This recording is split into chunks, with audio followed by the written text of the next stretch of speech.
Kat Schuknecht. Hello. Hey, Bruce. Welcome to the studios at KQED. Thank you so much. It feels really good to be behind a mic. Yeah, you seem natural. Seems like a very natural place for you to be. I'm being human, yes. That's right.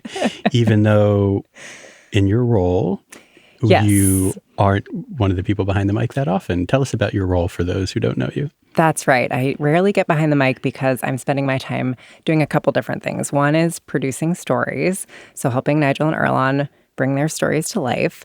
And the other thing I do is I am helping Ear Hustle launch a storytelling training program at a women's prison in the LA area. Which is so exciting. And some listeners will have heard us talk about the California Institution for Women. That's the one. And that's where we've been working for a long time to launch this program. We're recording this on July 3rd.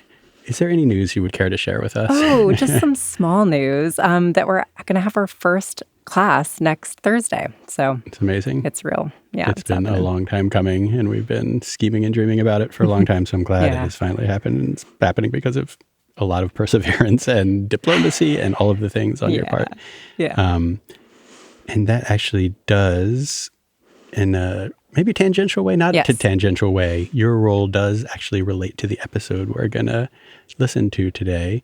Before we get into that and explain how it relates to that, I should say we're doing, I can't remember what number sleeper hit this is, maybe 5th or 6th? I think that's right. And the idea here is members of the Ear Hustle staff pick an episode from our catalog of now 125 episodes that they really liked and they feel like didn't get the love that it deserved the first time out. So we're going back and we're listening to them, talking about them, rediscovering some of them. And I'm really excited for a few reasons about the one you've chosen. Oh, good. Why don't you say which one you've chosen? Yes. Okay. I've chosen 12 Hours on the Yard. This episode came out long before I joined the Ear Hustle team, so I heard this as a fan. And I love it because I use it in my teaching. So I teach podcast students at a college in the LA area, and I use this story all the time. It's based on a canonical This American Life episode called 24 Hours at the Golden Apple. And I seem to remember seeing a picture of you, Bruce, standing outside the Golden Apple recently. This was, I've been a This American Life fan. It's kind of sort of why I got interested in this work initially. So this episode was canonical for me. And I was in Chicago in May, driving around. Oh, my son was napping in the car. So I was driving around Chicago randomly while he'd nap. And I happened to drive past this 24-hour diner, which has an amazing sign. Was it planned? No, not at all. Gosh. Totally random. But it was like, for like a public radio nerd, it was like a Hollywood star sighting. Right, exactly. It's like seeing Harrison Ford or whatever. Yeah. That's right. And it is, so that episode is about a diner. Basically, the This American Life staff spend 24 hours at a diner in Chicago and just see what happens. That's right. And it's such a brilliant storytelling approach. You know, usually you start with a character who has some kind of like narrative going on, but this was just like, it's a different story formula. It's time plus place. And so Ear Hustle did their own version of this. It was 12 hours, not 24, and it was on the Yard in San Quentin, right? Exactly. Okay. And the reason that we ended up being inspired by that episode was because a few years ago, when Rasan got out, we sort of reconstituted how the team worked inside, how we thought about working with the folks inside. Up until that point, we'd always, we'd had Erlon and then Rasan, an inside co-host. But we, for a variety of reasons, we kind of wanted, and the main reason being we wanted to expand the team and sort of make sort of skills available to more people and maybe more applicable skills. So after Rasan left, we did a call out and we were hiring for producers rather than hosts. And you can have more producers than hosts. So we ended up with a team, I think of about 4 or 5 people. And back then before we started doing the workshops that you are now heading, developing, this like months long podcast training, we were just doing a lot of listening. And this was one of the sort of canonical episodes that we brought in to listen to. And in talking about it, we were like, what would that look like here? Got it. So that... Oh, that's cool to hear how it all came to be. Yeah. So one of the reasons I love this episode, one sort of personal reason is that it is sort of like the premiere of that new team. It's like the first time we all went out and worked on a project. So cool. Yeah, I also just love, like, obviously I've been going into San Quentin for 6 or 7 years now. Yeah. And so the yard has become like a real central place to the work I do. So it was nice to have like a reason to think about how to document this place, one day in the life of that place. Yeah, listeners will know that in order to get to the media center, you walk across the yard, and it's a really singular experience. And then we do yard talk, right, which is where you guys go out and interview people on the yard. Yeah. So this was a different way of relating to the yard. Totally. Yeah. And then maybe the final reason it feels appropriate to be listening to this with you is because it dates back to the days of us beginning to do trainings in San Quentin. Think about not just producing the episode, but sort of like do some more intentional skill building in there with a larger team. We did our sort of like maiden voyage with the guys you'll hear in this episode. And now that's sort of like the DNA for what you have expanded and made far more professional and good and like exciting. I see the syllabus and it makes me want to take it. Oh, that's really cool to hear. I'm secretly campaigning for 12 hours on the CIW yard. It would be really different. Yeah, maybe let's put a pin in that and return to that idea after we listen to the first segment. Cool. Anything else you wanted to say just generally about why you wanted to hear the episode? I just want listeners to really think about the way that Nigel and Erlon and all the producers make you see what's happening, kind of the techniques they use to do that. Yeah. Totally. It's one of my favorite things about it. That's a good prompt. Okay, so we're going to listen to the first segment. Then we'll come back and talk about what we heard in the first segment. And then we'll listen to the second segment, come back and kind of wrap it up after that. Excellent. I'm excited. So here is the first episode from season 12, so 3 seasons ago. Episode 93, 12 Hours on the Yard, originally dropped on September 6th, 2023.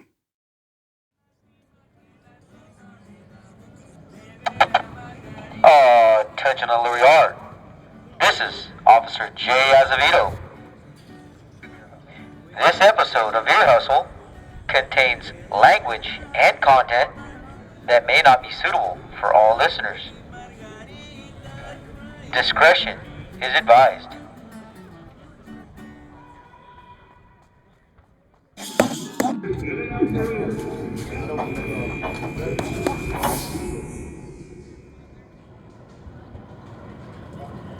So it's like 6 o'clock and we just walked through the gate and the sun's already up. It's the earliest I've ever been in here. I have no idea what the yard's going to look like. You think there's going to be anyone down there?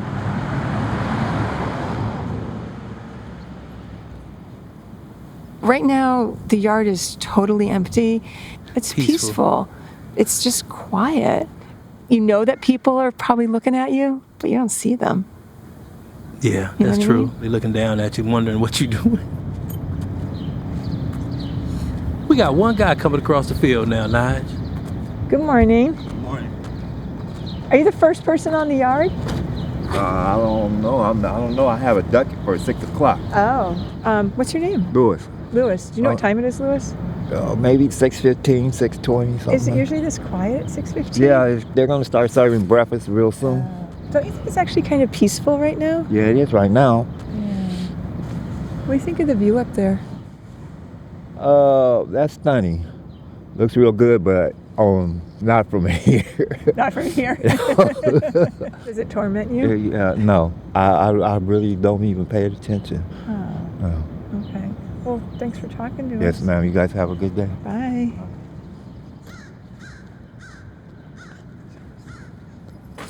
Good morning. Good morning. How are you guys? Good. You going to work? What's in your bag? Lunch. Look at those tiny carrots. Little carrots, some apples. I try to get all the carrots I can. I would call those tiny carrots. Those are tiny. Yeah, they are. We don't get too many vegetables, so I try to get what I can. So for most of the population, the yard hasn't really officially opened up yet, right? Yeah, it's too early.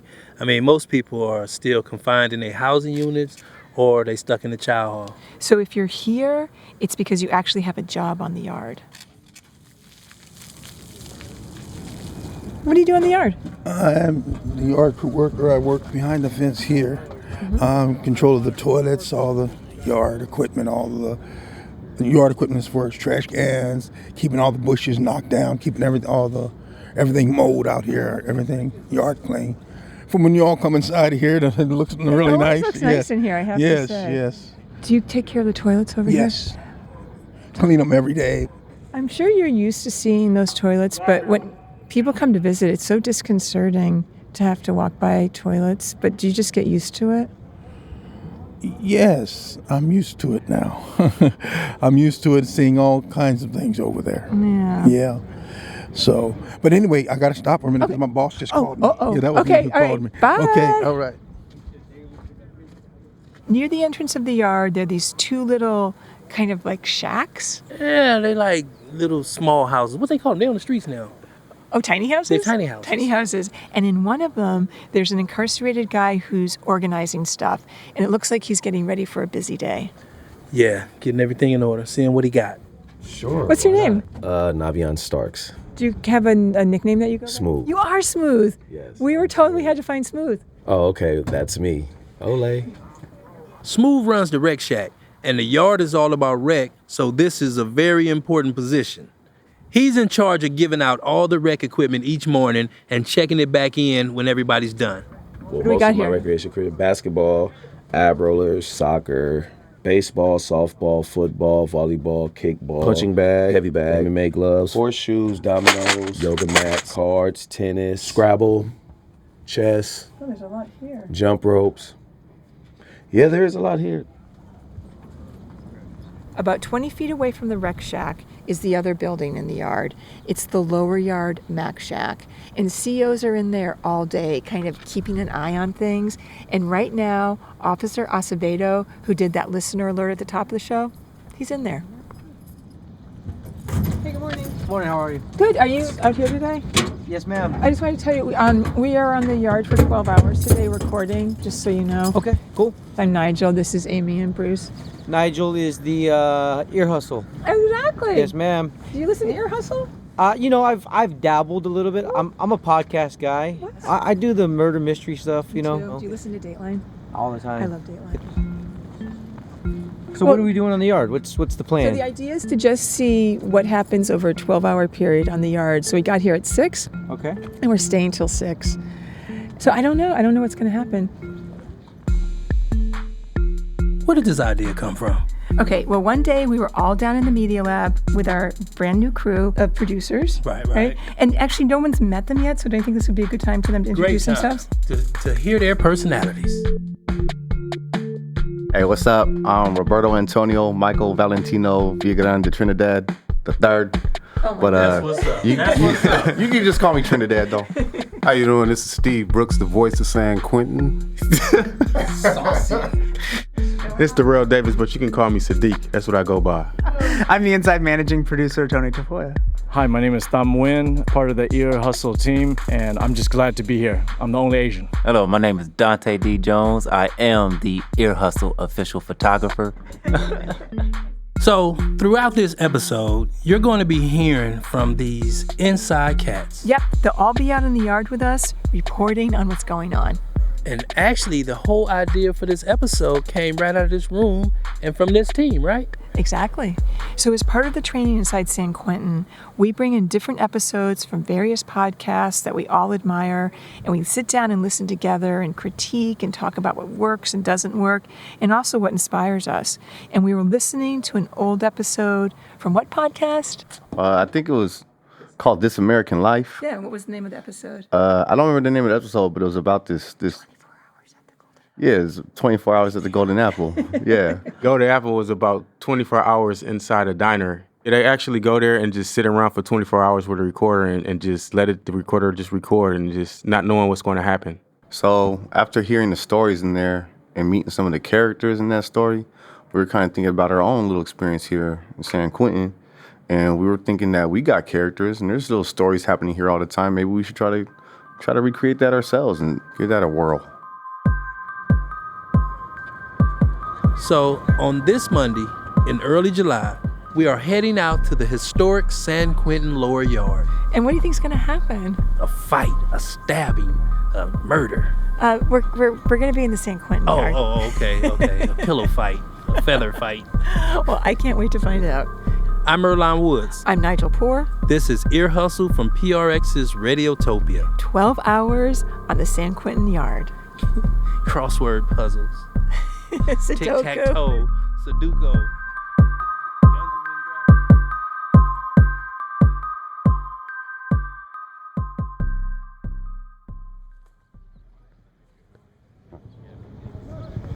Hello, hello, hello.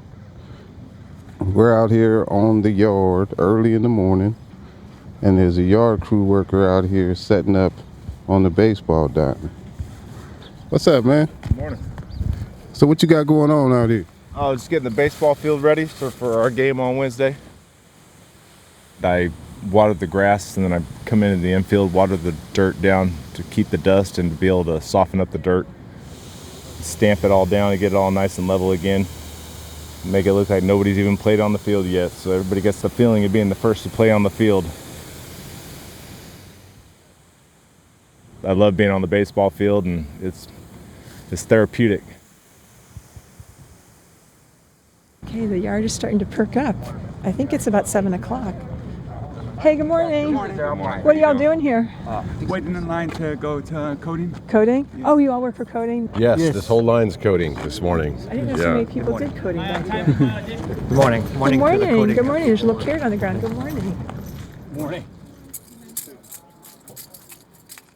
At one end of the yard, there's a fenced-in lot, and sometimes you see a white van sitting there. This is the van that brings guys in and out of San Quentin. Yeah, and this morning, it's out there waiting for this guy. Here you have Mr. Hayes. Hi. Hey, I'm Nigel. What's your name? William Hayes. William Hayes. What's going on right now? I'm going home. Wow. Yeah. So what are you going to do when you get To work. What are you going to work on? I'm doing construction for a little bit. I gotta make amends with my family. My dad and my sister don't talk to me right now. Do they know you're getting out? I'm not sure if they do or not. I haven't talked to them in over a year. Wow. We're gonna see what happens when I get out. Just like, hey, Dad, want to meet? So he's pretty mad at me right now. Does he have a reason to be? Yeah, I was selling drugs out of his house.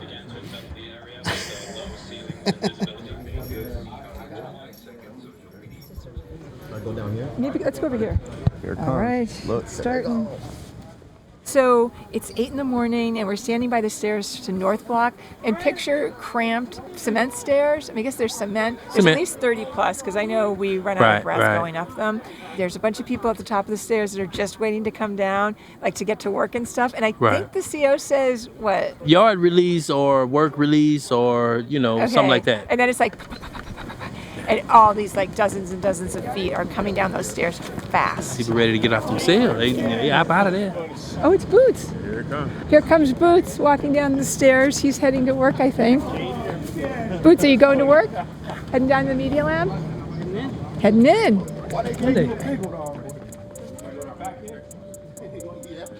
So, Orlin, what are some of the things guys are coming down here to do? These guys are coming down the stairs to either go to their jobs, to go to school, go to the yard, hang out on a basketball court, play volleyball, tennis. Yeah. You know what I'm saying? That's what they come out here to do in the morning. Work or play? Work or play, yeah, definitely.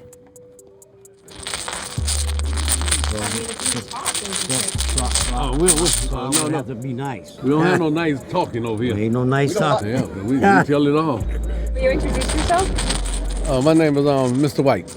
And Osmond Walton. And what are you doing right now? Right now, I'm finna whoop his ass. I'm finna whoop his ass, dominoes. Do you agree, Mr. White? I refuse to answer that. Peeing right now. Wait, Erlen, I have to say, I've heard about these guys for a while, and clearly they are out here all freaking day playing. They're intense. That's domino is a shit-talking game in prison. Which is more the game, the shit talk or The shit talk is the game, but you gotta have thick skin for that. Yes. You gotta have thick skin for that shit talking. Well, these guys definitely do, and they're right behind the rec shack where Smooth works, and they just are here all day playing and shit talking. Don't try to be nice now. Let's go with that. I'll just take this money. You ain't gonna take no money. You too goddamn scared. You see that 5 black? Right here, you scary? Yeah, that 5. Look at that. Give me another nickel. This motherfucker got a nickel. Pull some more. This lucky pulling ass motherfucker. Yeah, domino. Give me a dime.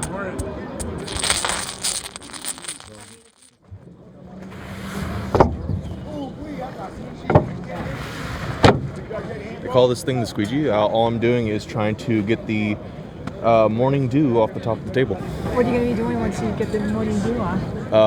Tabletop gaming. Is this the D&D area? Yeah. This is the D&D area, yes. We like to call ourselves the nerd herd here. Yep.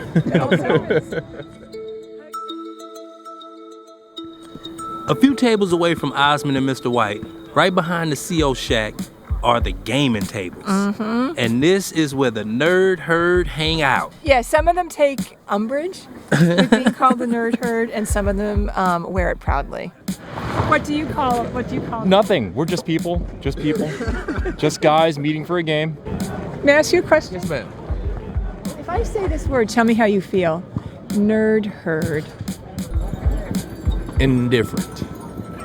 At first, when I was younger, nerd was considered a disrespectful, but as I've gotten older, I've considered nerd being as a compliment. Thank you, because it shows that I do have some form of intelligence, if not much, maybe some. I've heard the term pro-social gaming. Is this pro-social gaming? Oh, yes. Very much so. There's no need to draw your sword every time, even though you have it. It's a lot easier and a lot safer to talk your way out of it. Even if talking your way out of it is running. Or using a kabuki goblin for interpretive dance. Oh my gosh. Can we see some of that? No, absolutely not. Can we come back periodically and check in and see how the game's going? I have no problem with that whatsoever. Dennis Rogers, report to the shack. Well, very charming. Look forward to, we'll come back. Of course. Have a nice morning, guys. The D&D table is one of the few tables where you will see the mixing of races.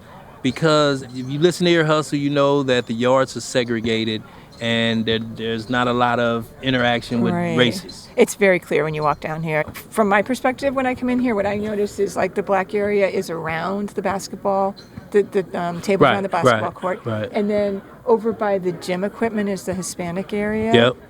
Then there's like a tennis court area where the white dudes hang out. And then actually behind the tennis court, there's also another Hispanic area. That's more of they call them border brothers, but they are usually undocumented Mexicans or a lot of Mexican individuals that are not involved in the gang activities. 9 a.m. Can you describe the yard right now? So the yard is kind of active right now. The runners are starting to run, but it's the slow runners this morning. We got Redbeard wrapping up his hose from spraying down the baseball field. You got the Spanish-speaking church over in the corner of the yard, and they're singing and clapping.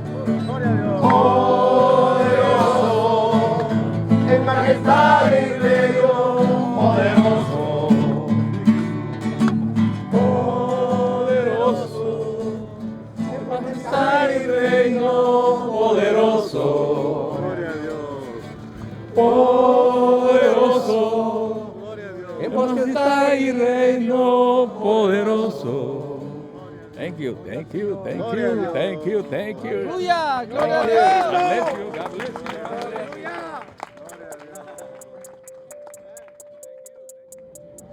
So it's 10 o'clock. What's going on in the yard now? All right, so the nerd herd is at it. The sun's out now, The right? sun is out. The clouds have cleared out. There's still no people more playing gloom. tennis? The white guys are lifting tables to work out.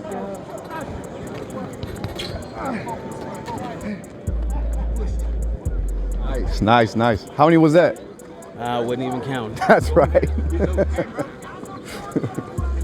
Oh, is that how he keeps track of his? Yeah, the rocks. So we use rocks to count our workouts a lot because it's what we got. Exactly. All right.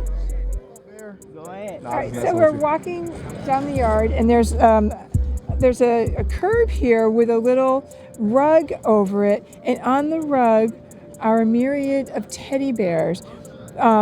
1, 2, 3, 4 teddy bears. There's 5 teddy bears. They're pink and white. I mean, what can you say? They're adorable.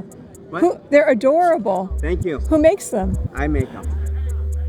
Erlon, this guy is completely new to me. I've never seen him before. I would love to call him the teddy bear dude. Why you don't call him that then? Because he doesn't look like a teddy bear. You know what I mean? Like he's super wiry. Wait, what is super wiry? little, like, very low body fat content. Oh, okay. I guess. Slicked back hair.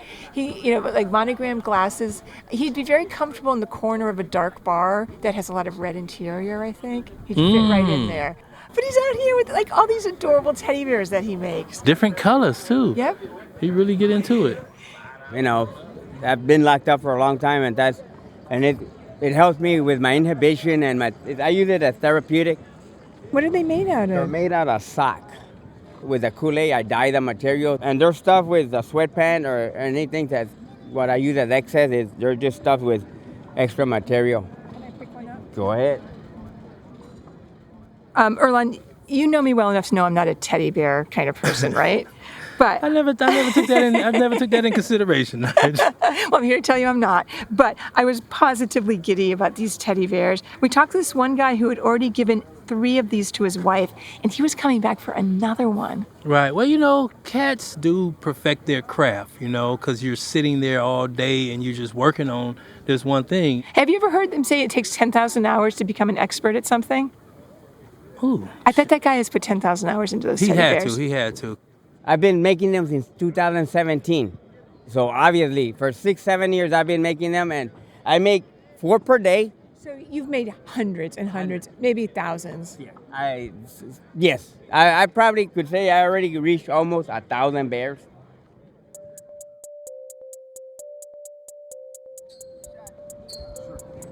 It's 11 a.m.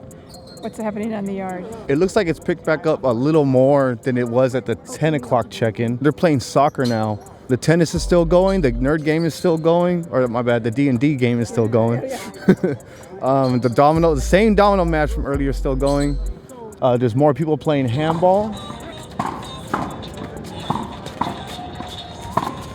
How you doing, man? Good morning, sir. How are you? All right. You got next on the court or what? Yes, sir. I'm what you call tally. I'm next in line, and I'm keeping score, and I'm watching the lines to make sure the ball's in or out. How often are you out here playing handball? I'm out here every day. It keeps you social. When you can communicate on the handball court. Not on the fence. And what was that? Was that out? That was out. that ball was out because it went over the fence. It becomes like a daily vitamin. You just have to have it. You have to come out here and just let it all out. Whatever's going on, whatever you got to sort through, you come out here and you focus on that handball. What are you going to be working through today? I have a lot of stress. I just lost my mother a little over a month ago, and now my father, he went back to Samoa, and I may not ever get to see him again, so I'm a little worried about that. My mother was cremated, so he took her ashes with him. They were together 59 years, 11 months. Mm-hmm. And it was him and my mother's thing that when they retired, they would go to Samoa. So as he finishes his life, he'll have his ashes and her ashes cast out into the oceans, which to me is a happy ending. Everybody, my family, they want us all to come home. I want to go home. One day, I'm going to go home. I'm going to go back to Samoa. And that's where it all started for me, and that's where it's going to end, hopefully. All right, so here we go. Ikuma mau, akua. Ikuma mau, akua. Ikuma mau, iku hulu hulu, ikala nava, akua. Ikula nava, akua. Akua huki, akua ko, akua mau, amau ka elu, e huki e, hulia. So we're in the others section, not just the other section, but the others section. And can we just say the others in prison are like usually Pacific Islanders? Pacific Islanders, Asians, and of course, when it comes to Samoans, they always big. Yeah. They, They're fit, but kind of in a pretty boy type way. You know what I mean? Pretty boys, nice tattoos. Tasteful tattoos, but more into their culture. Yes. And they just so happen to all look like strippers. I'm glad you said that and not me. Thank you.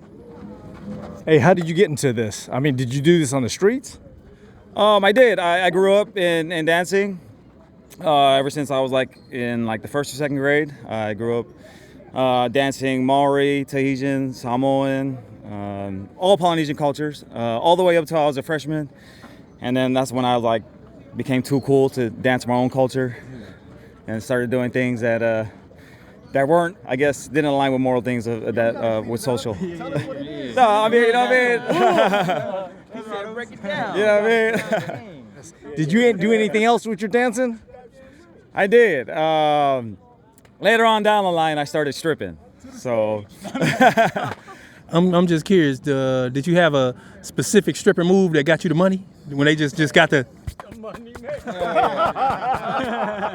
Yeah, it's usually it involves a chair and a flip. So. Chair and a flip. Okay. Yeah.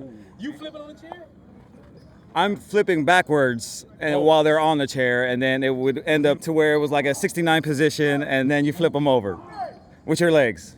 Contact. Very acrobatic.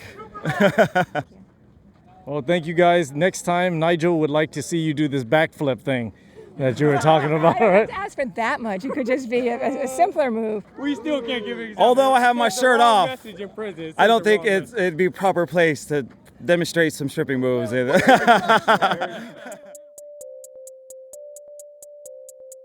Oh, it is noon, 12 o'clock. Oh, it's hot too. It's hot. Man, there's no shade out here. Oh. But it got a little wind though. Okay, I'm getting sunburned. I know it. I know it. Oh, he trying to skunk me. I ain't gonna try to skunk you like that. Yeah. I ain't gonna try to skunk you like that. Caroline, no surprise, a few tables away, those domino guys are still at it. And I think at this point, Mr. White has taken his shirt off. Very girthy, huh? He's not going to be joining those dancers. Oh, you gonna be stinking in a minute. Come on. Come on, Stank. Nice. You were able to find 62.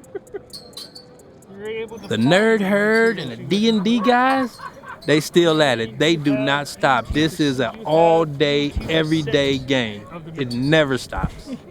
I am a very happy man right now. Spinning. El cielo empieza a clarear y mis ojos se llenan de sueño. You know, it's that time right now where you have shift changing, you got dudes getting off work, you're going to start seeing everybody going in to prepare for the next part of their day. And then you just have guys that, about to take a break. So I think it's about time we take a little break. That sounds like a good plan to me. Let's get out of the sun for a little bit. Indubitably. Contigo voy a soñar aunque quieras que no. Yo soy tu dueño y siempre tendré tus besos. No importa que estés tan lejos. Estoy pensando en tu amor.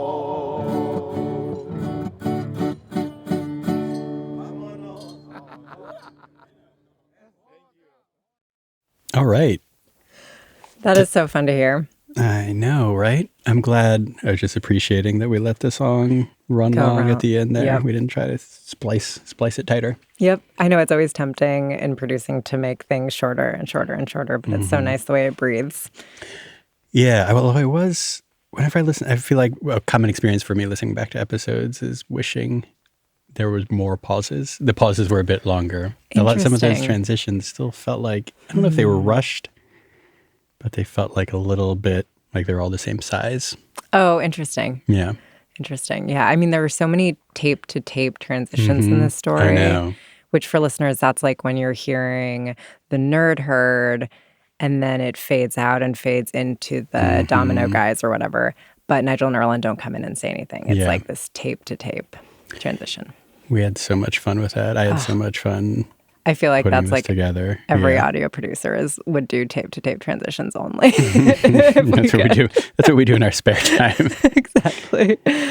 What else did you hear? Yeah, I mean, gosh, the first thing, it's so fun to hear the inside team. Yeah. And there's, I don't know if this is obvious, but I hear like a newness and like a bit of a giddiness. Completely. And it's so fun. It's actually great to be listening to it now after this last season when the guys were on mic so much. This was the beginning of all of that. And they've grown so much and are like fully fledged audio producers now. I know. So it cool is to pretty hear. remarkable. that makes me think, I think we actually recorded this, I think it was July 10th of 2023. So it was almost exactly 2 years ago. Wow. Yeah. And then almost exactly 1 year ago, we started talking about launching your program at CIW. That's so right. There's something about like early July and ear hustle history. I love that. Yeah. Yeah. What stuck out to you? Oh, so much. I mean, one thing I just sort of like fun behind the scenes thing that I think actually contributes a bit to this sort of feeling of tape to tape movement, even though it's not technically tape to tape, is that I can't remember whose idea it was, maybe Amy's.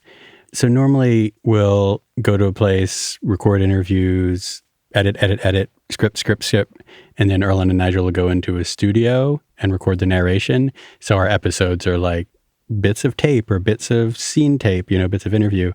And then then we go to Erlen and Nigel in the studio and they say something. Right. For this narration, we did the same thing, but we recorded it on the San Quentin yard. Okay, I've always wondered. Yeah. Amazing. It's such a good choice. Yeah. Right? Because it keeps you in the place. Totally. Yeah. Right. So often in like this kind of in narrative audio, you'll be sort of pretending like you're there. Right. But actually, when they're like, so over there, they actually are looking at the place they're pointing to. Oh my gosh, that's so satisfying to know that. And it was also a very funny scene because to do that, we have that like kind of janky table with 2 microphone stands clipped to it in the media lab. We just rolled that whole setup out onto the yard, and they were sitting, I think both times we set up by that education building. So it's like right by the outfield, the baseball outfield. You can see everything. Yeah. And it took a long time because everybody's stopping by to talk or like, what's going on here? Oh my gosh. And it is so visual. I said before, like the things that make it so visual are the ambi, right? Which is like you record the sound of everything happening around you from like a wide shot of the yard to like the close-ups of the dominoes clinking or whatever. Yeah. And it helps the listeners see it. And I had never been to San Quentin when I heard this episode, right? Yeah. But the first time I went a year ago, I was like, you know what? This is kind of what I imagined. That's funny. I wanted to ask you that. Then the other way that we are able to see everything unfolding is like I think the opening line of the story is Nigel saying into her microphone, like, it's 6 o'clock and this is what I see. Yeah. And there are other moments where I think she asks Tony to Trinidad, like, can you describe what's happening right now? Totally. These are great techniques.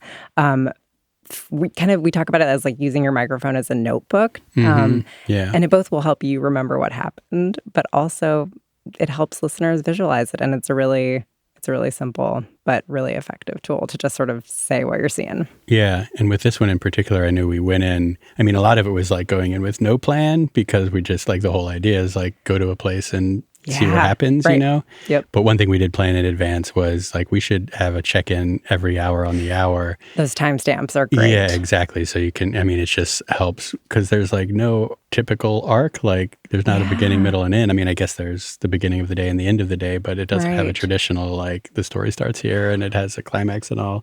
Totally. But to keep things moving forward, those check-ins, we sort of had a fun, it's like, okay, it's 10 o'clock, let's check in. Like we found, because we'd actually had 2 recorders going. So there were 2 different teams wandering around the yard. But I feel like we always tried to be like, okay, let's gather together. It's 11 o'clock. What do you see? Yeah.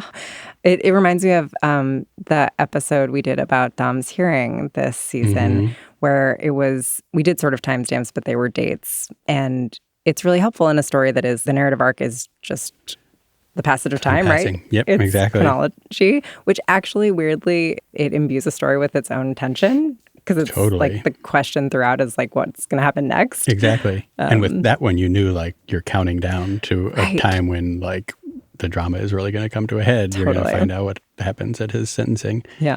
One other thing I was going to mention, a small thing, but there's a reoccurring cue that we have in there that basically is like, it's basically like the time passing cue. Ding, I think ding, it comes ding, exactly. ding, ding. Yeah, when we want to kind of move between scenes or indicate that time passing without saying time is passing. Yeah. I think it also occurs often around the timestamps, like it's 10 o'clock. I think that was one of the first things that Sadiq did for us. Like I think this must have been early days of Sadiq doing stuff for us. Wow. And I think early on we were probably like, we need something, a reoccurring sort of theme of time passing.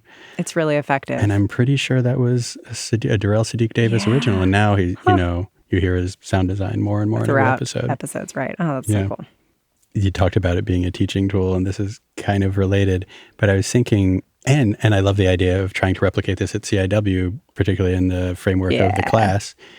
because having to just go somewhere with no preconceived notion about why anything is interesting and walk up to strangers and be like, oh my gosh, tell me something interesting, and it just ends up to be such a fishing expedition and such a good exercise. And first of all, just walking out to strangers. It's scary the but first also couple just times. like then sort of like, well, yeah, so just sort of like going different places, going this way, going that way, until something kind of sparks your imagination and you kind of go in.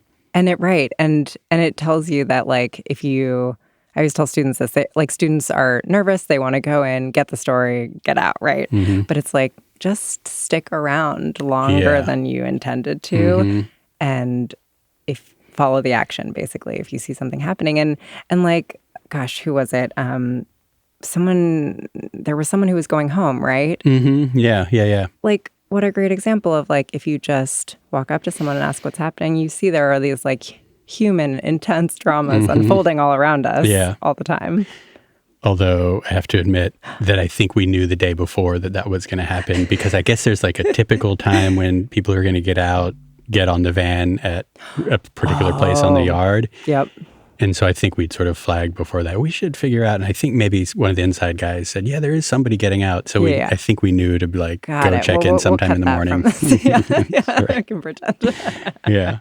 Although that was what I thought of when I heard that was like, we did some scheming, planning in advance to figure out like, oh, where might there be drama? And let's be sure to be there at that time.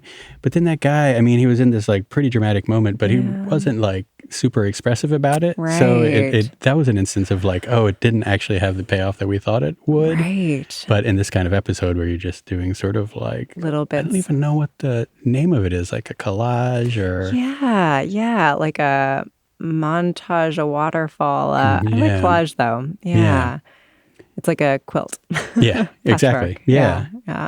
And that is reminding me of maybe the final thing I'll say why this episode has always been a favorite of mine is that I spent a lot of time in San Quentin at this point. Yeah. And the yard has come to be a place that feels like welcoming to me, which is kind of like a weird thing to say. And also I should obviously acknowledge that it is also not very, like a lot of horrible things are happening in there. Yeah. But I often like walk down there and I'm happy and like run into people that it's nice to catch up with. Right. So I was really glad that like this episode was a way that we could sort of share a bit of that. All right. Well, let's go to the aforementioned break. Let's do it. When we come back, we'll listen to the B-Seg and then we'll wrap it up after that. All right. Here we go. Sit down. Class is out? What class were you just in? This is Tony the Trinidad. All right, it's our 1 o'clock yard check-in. The yard has thinned out since 11 and 12 o'clock. The soccer game is over, but the tennis players are still tennising. People are kind of milling about for the most part. There's some people doing laps, not that many. There's a new guy at the punching bag. 1, 2, 3, 4, 2, 4. I'm calling combinations. I'm calling numbers. 2 is 2 punches. 4 is 4 punches. 6, So I just try to mix it up with the guys. You know what I'm saying? Yeah, hook. We do this Monday through Friday. I'm out here Monday through Friday. Whoever come or want to join or want to learn, I'm out here. 2, 4. So got a skill. Now I want to give it to somebody. 4, 2, 1. So right near that guy who was boxing, there was this table with, 4 dudes sitting down that I'd never seen before, and I really wanted to talk to them. And I kind of started to walk over there with my recorder, and I could just see on their face, they were like, leave us alone. And Erlon, point taken. Everybody is going to be different. You're going to have the older population that don't care for media, don't care to get on the mic, don't care to, entertain you in any way. And then definitely, Tony and I were trying to talk to some of the guys working out, and he went over there in Spanish, and it was very clear. It's like, yeah, no, definitely. And then, and it might not even be you. It might not even be the microphones. It could be Tony. You never know. Dudes sometimes are segregated and they are divided. And so it's really easy to imagine for a new person, it's going to take a while to figure out all of these rules. Right. And we actually just ran into a guy who got here think it was just like a few days ago, and I think he was waiting for some of his stuff to arrive. Oh, Is that yeah, possible? yeah, you waiting for your property to get here. Yeah. So how you guys doing? Good. So is this your first time in prison? Nah, this is like my 8th, 9th time. 8th or prison. 9th time? Yeah. Is it your first time in San Quentin? Yeah, my first time in San Quentin. It's Okay. lovely though. Is it recidivist or you violating or what? Institutionalized. I feel more comfortable in here than on the streets. You know, I'm used to the streets, so I stay committing crimes, you know, like high-speed chases, stuff like that. And I don't know, I just feel more comfortable in prison than out of prison because I've always done time since I was a kid. You know, I started off in juvenile hall, then the ranches, county jail, and now prison. And I just can't stop, you know? Are you saying you'd rather be here? Well, I'm just used to it, I guess. What do you think it would take for you to not feel like that? I don't know, some kind of coping skills, something that would make me understand that outside's better and something in here is a lot worse. Wait, so you don't feel sad when you come back?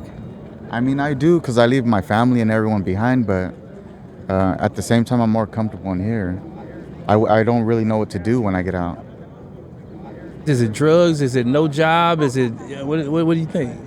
I don't know. It just, I would say just, I don't know. I always been lonely, so I just stick to what I do and just don't care anymore, you know?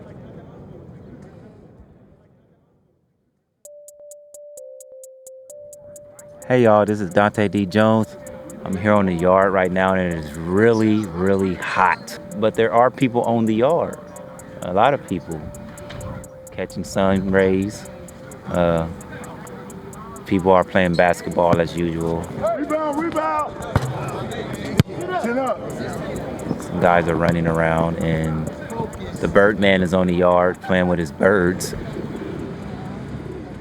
Every prison is gonna have a Birdman. San Quentin's no different. Nah, no matter where you at in any prison in probably the United States or the world, you're gonna have somebody that's the pigeon man. And this guy's definitely the pigeon man. He doesn't have like 1 or 2 pigeons around him. Can we say there's a plethora of pigeons on this Yeah. Well, you know, I've just always been really inclined towards animals in general, and they just kind of vibe with me, you know? We hang out all day. I sit out here and read books with them, and then, But they seem to like you. Yeah. What do you think they like about you? you know, we're sentient beings, and we can recognize that sentience in each other, I think. To me, it's kind of being like touched by the divine. It's having that come right up to me and just want to be a part of my life. When you look into the eyes of an intelligent being, there is no question the intelligence that is looking back at you. So to me, it's just an apparent truth that's just waiting to be recognized. And when you look into the eyes of a pigeon, you see a fellow intelligent being? Absolutely. Absolutely.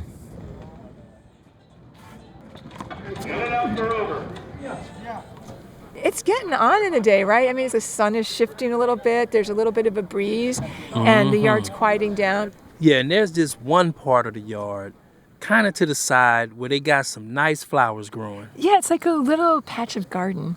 And that's where we found our old pal who's been on a few shows before. Yes, he has. Old Reggie. My name is Reginald Thorpe. I'm here at San Quentin, and I'm standing here looking at the area where I first seen a hummingbird during my incarceration. I've been incarcerated for over 25 years. This happened probably like about 3 years ago. I was in the education area, and I was out there drinking some water, eating my lunch. And I just realized that I was looking at a hummingbird, and it was visiting each plant individually. And I was like, wow, look at this. I was trying to remember the last time I had seen a hummingbird in nature. I never seen it, and I was just in shock. I was really in awe. It was astounding. It impressed me. Why do you think hummingbirds are so magical? They the only creatures I know that could move in a 90-degree angle in mid-flight, like in a sharp angle from left to right, straight and left to right. I don't know no other creature that can move like that. And hover, the way they hover? Yeah, they hover. But without that hovering, they won't be able to cut them sharp 90-degree angles the way they do. If you ever look, they move up and down and side to side, like robotically. No other creature can move like that. And where are we right now? Like, describe the scene. We are currently on San Quentin's prison yard. It's a nice, clear, beautiful, sunny day. It don't look depressing for a change. What are you wearing today? I am wearing a tank top with quite a few holes in it so I can catch some of the breeze. I got some holes in my shorts and some tennis shoes. Because are you working out now? Yeah, I'm just working out. Well, it's always good to see you. I wish I could have described this ripped up shirt with this shirt with all I'm these going to describe it. So he's wearing a gray tank top. Calling it a tank top is generous because it's diaphanous. So it's probably, I don't know how old, it's got to be at least 10 years old. You know what I like about this shirt most? Women that still say it's sexy on me. And he just ran away. He's running away. He's running away. It's 3 o'clock. You want to do the check-in? Yeah. Oh, yeah, check-in. 3 o'clock. How are you feeling, Tony? Thirsty. Me too. I don't think we've had enough water. The day started out really quiet, then it got really hectic, and it's getting quiet again, and it's friggin' hot. I'm kind of tapped out. How are you feeling? I'm feeling good. You are? Yeah. Then again, I had lunch. I had lunch too. Oh. I'm gonna have a sip of water. Oh yeah, you did have lunch. Usually around 3 o'clock, you have a lot of people disappearing. Most people are going into the buildings so they can get ready for dinner, but then you still have what you call, what do they call them? Yard soldiers? That don't never leave the yard. Yard bums. Bums. So then you have yard bums, which I was pretty much sometime a yard bum, And there's a lot of people walking laps, just Yeah, you just that's around all you the do. You track just here. bend corners. You just stay on the yard pretty much all day. So what I noticed is that basically the laps take up the whole yard. So you're walking around Right. the full yard, and you see guys walking singly or with a couple of people talking. So Tony, I want to ask you about this superstition I've heard about which direction to walk in. So supposedly, yeah, if you go against the clock and walk back, supposedly you turn back time. But I think that's a really silly notion. But what does it you're mean? Does not- it mean that that your time goes faster here? So for me, that would be walking clockwise, right? Yeah, Speed I up the know. clock, right? But I think if you walk backwards and turn back the clock, I don't know how that speeds up time. I feel like Tony. they didn't really think this out. We're not here for having the best thinking processes, to be honest with you. But what I do know about laps, though, it is therapeutic. I would say most of the time it's like a walking meditation for most people. Yeah, and that's definitely what's going on with this guy. Travis, how you doing, brother? Would you mind talking to us? We could continue walking with you around the yard. This is Nigel, Amy, from Ear Hustle. Nice to meet you. And I know him from church. We sing in the Catholic choir together. Here a little. Are you gonna join me, Tom? Let's go Okay. ahead. I'll help you out. Wade in the water, wade in the water, children, now wade in the water. God's gonna trouble the water. Come to the river, let the living waters rise. If you wanna follow Jesus. This is Travis. A lot of times you're just going to see him walking a track, and you're going to see him walking alone. He's kind of in his own head, and that's just kind of what he does. No one really bothers him. He don't bother nobody, that's for sure. But I would venture from knowing him that most of the time when he's walking the track, he's thinking about his son. So I've been writing him poems and illustrating them for a long time. One of them was about, a kid and his reaction to seeing facial hair. It's called Not a Wizard. And it goes, I saw a man with a very long beard, and I asked my mom if he was a wizard. She said that he probably just doesn't shave, but that we might see a wizard later on in the day.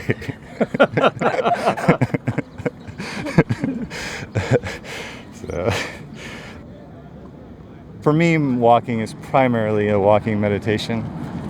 I spent a pretty significant time the other day looking at that tree. I mean, it's a beautiful tree, as you can see. The tree he's talking about it's not actually inside the prison wall. It's on the other side of the wall. It stands alone. And if it catches the light at the right time of day, each individual leaf kind of catches the light, and it's like when you're looking at the ocean and it's sparkling, it's doing the same thing. You know what? I'm glad you brought up ocean, because when I look at the way it moves, it undulates the way water does. And so I think that's what makes it feel so alive. Exactly. It's almost like a breathing entity, and just following those thoughts into just a space of letting go of all of my tendency to examine the past and project myself out into a future that doesn't involve prison, and just sit in the presence of the wonder of such a thing. We just stand here, the three of us, and stare at it for about 20 seconds.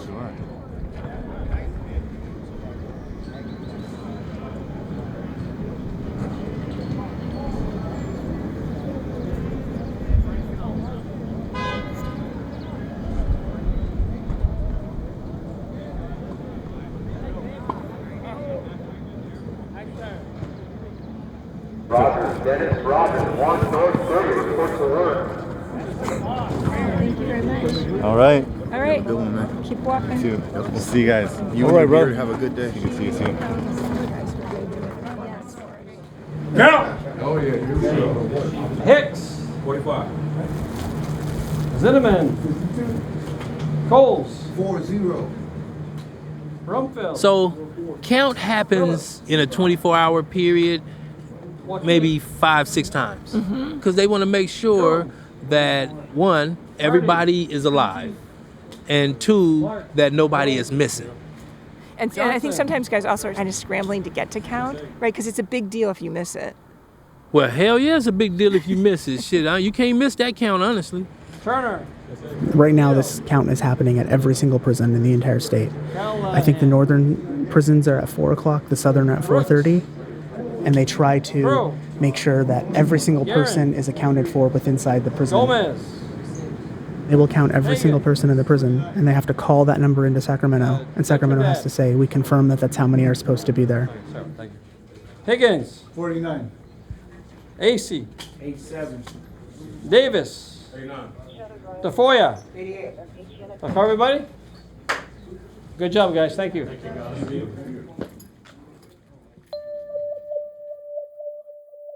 You guys have a pleasant evening, huh? All right, thank you. All right, later. We have a horrible dinner today, man. So the vibe at the end of the day, it's kind of like a wind down time. Everybody done had their little fun throughout the day. Now it's time to just chillax and kick back. Some people come out and just enjoy the breeze, because the breeze usually come like around 4ish, and that's count time. So after about the end of the night, it's kind of like breezy out here.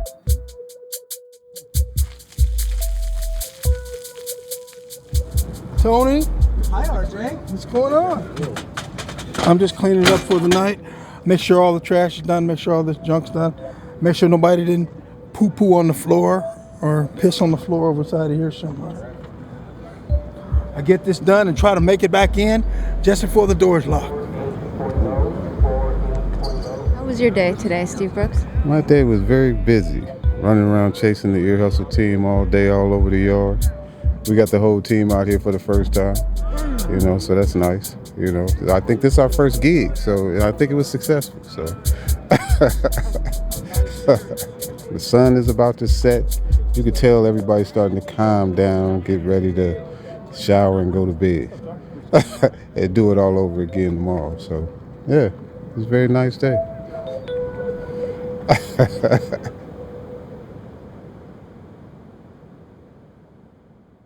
Well, Erlon, the day's pretty much winding down, and there's only a few groups out here now. And even the nerd herd is packing it in for the day. Today was more of a morale booster. It was less combat, more shopping, kind of building our characters up, feeling better about ourselves, eating and drinking, spending some time communicating and everything. It's a nice reprieve from the reality of where we are.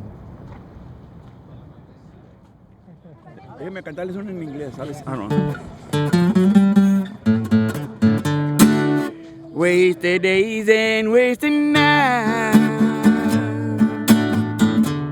I had left for you behind.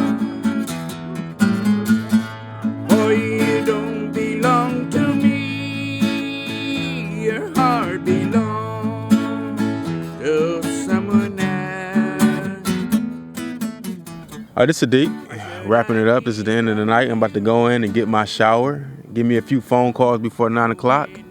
This is me checking out. This is Tony Trinidad saying buenos nachos. I'm about to go call my mom. This is Win signing off for the day. I'm going to go wash my dirty body. This is Steve Brooks. After 12 hours on the yard, I'm going in and getting me a shower for sure, and I'm going to bed. Good night. This is Tony Tafoya, and I am going to go inside, take a shower, and get ready to watch The Bachelorette. This is Dante D. Jones. Hasta luego, hasta mañana, and all that other good stuff. This is Erlon, and I got to get up out of here and go let that top down and go across that bridge and smell the seaweed that you don't get to smell in here. And this is Nigel, and yep, I'm out of here after a really long day in the yard, and I'm going to head home.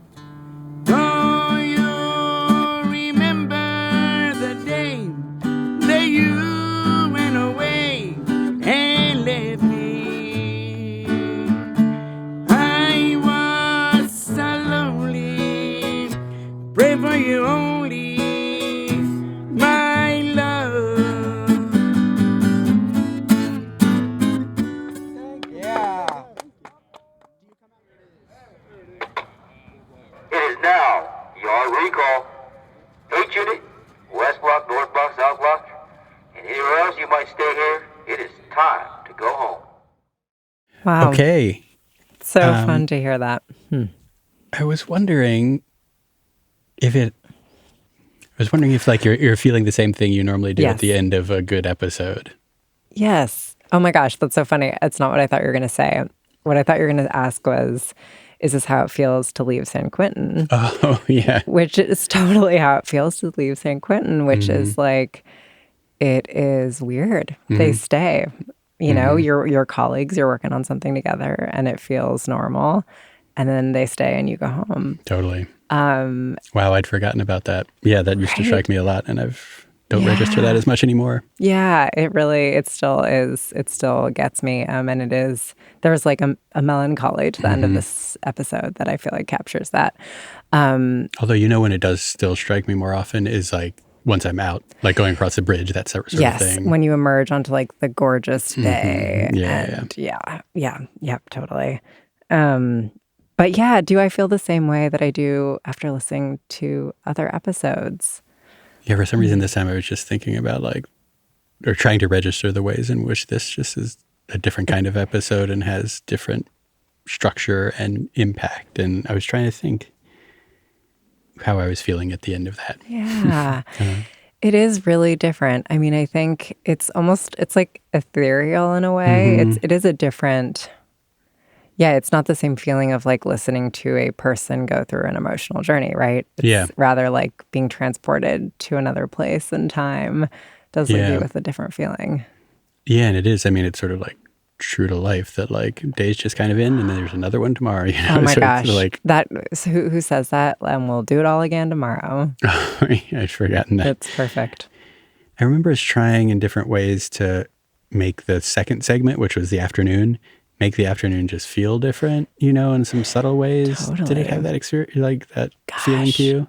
It really does. I mean, like I said, it feels more melancholy in a way. I think that we talked about Ambi before, like just that, like the sound of the yard is really different. Like you were saying, it is quieter, it's slower.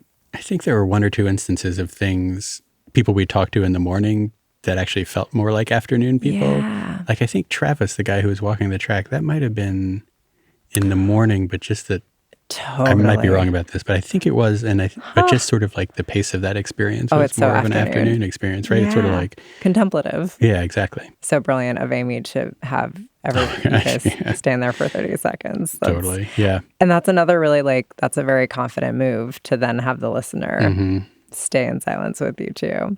It's really cool.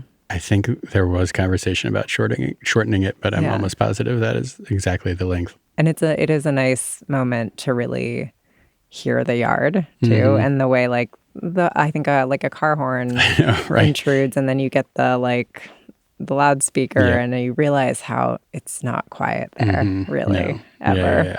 Yeah. Another thing I like I think it's early in the second half where Nigel and Erlon talk about like the people who refuse to talk to you guys.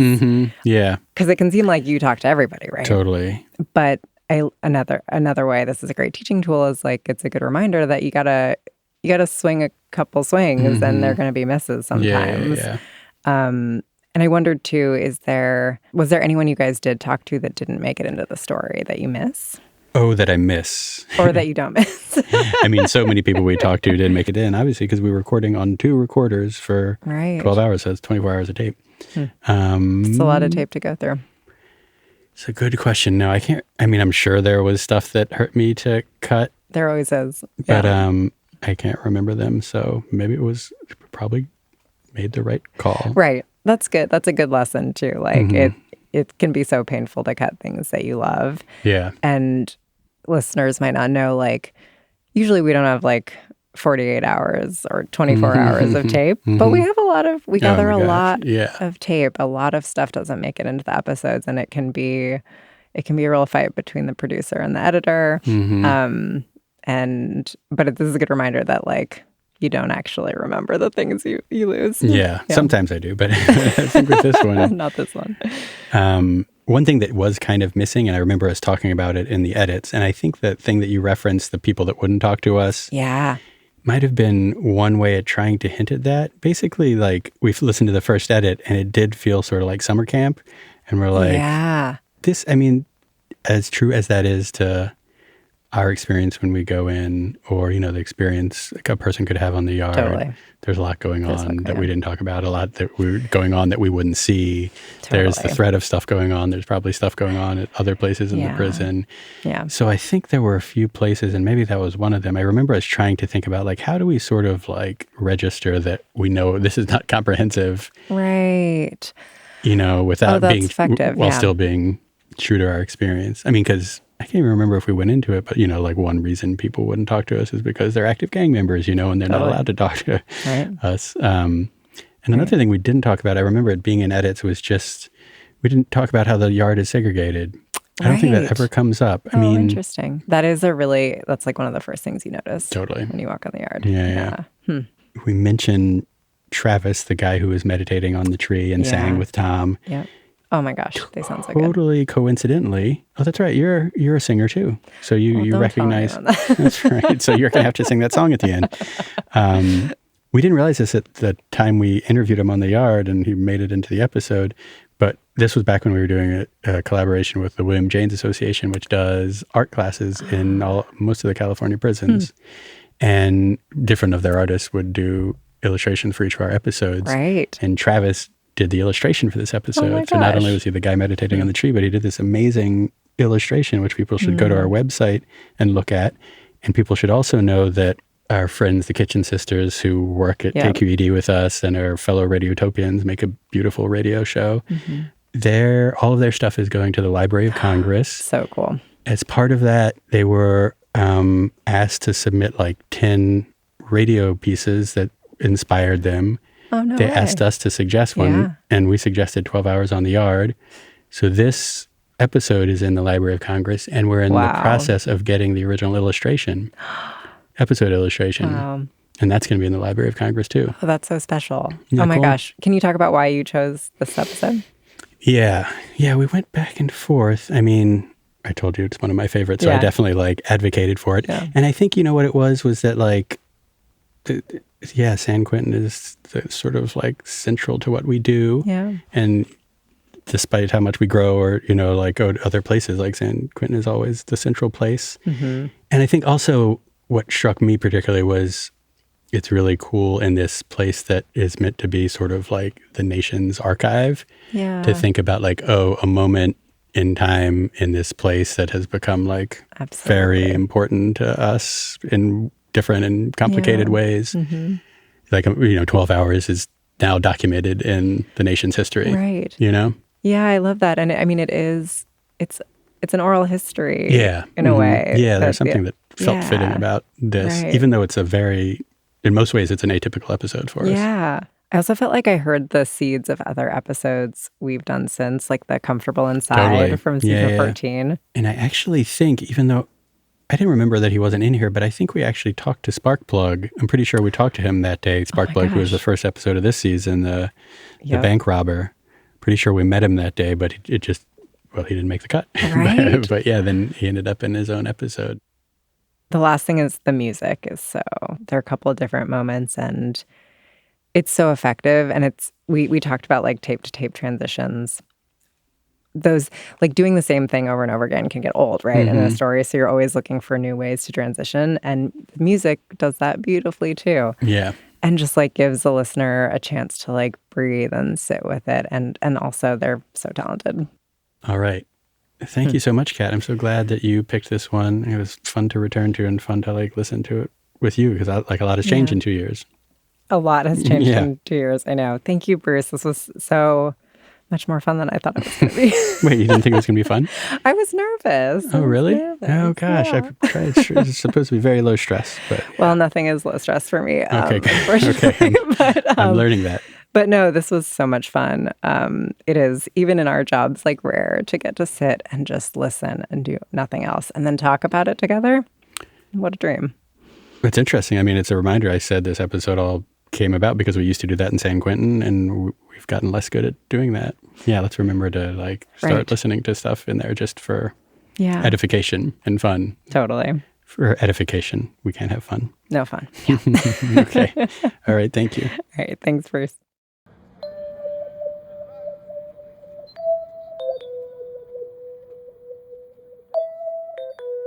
My name is Steve Brooks, and right now I'm smelling some hot, buttery popcorn I'm about to go track down.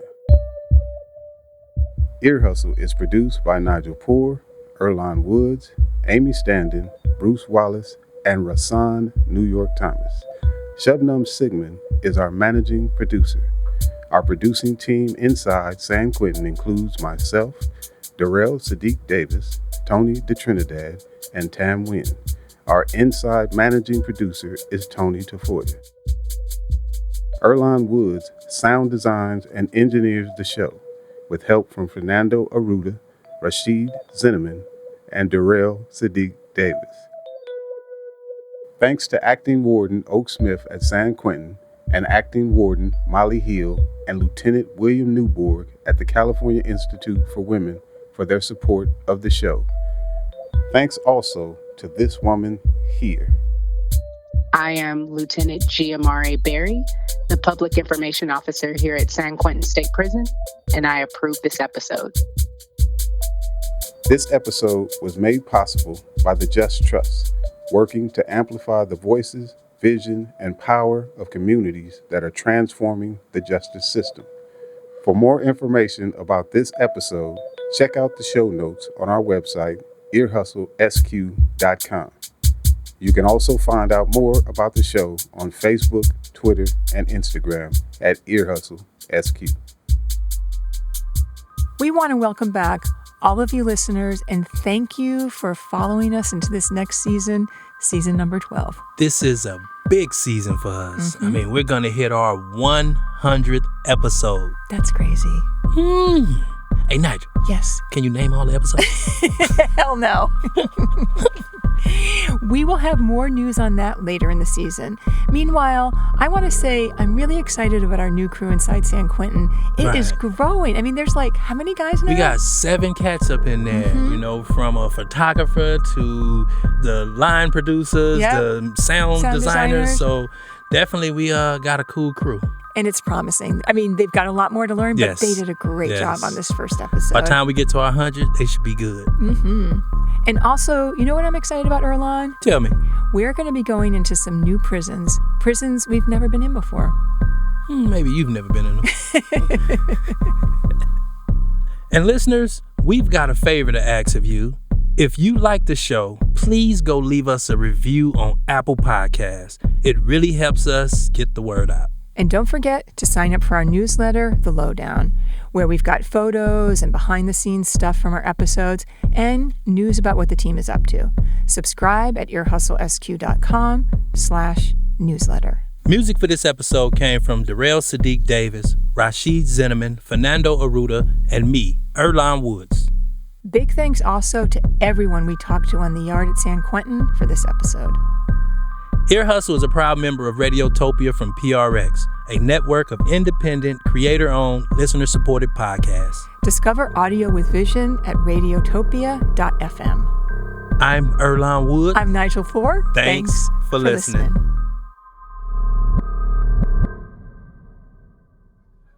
Okay. Well, they got a squad going. It's a gang meeting. Gang meeting. Watch out. They finna get out. Roll call. Hold on. Unbelievable.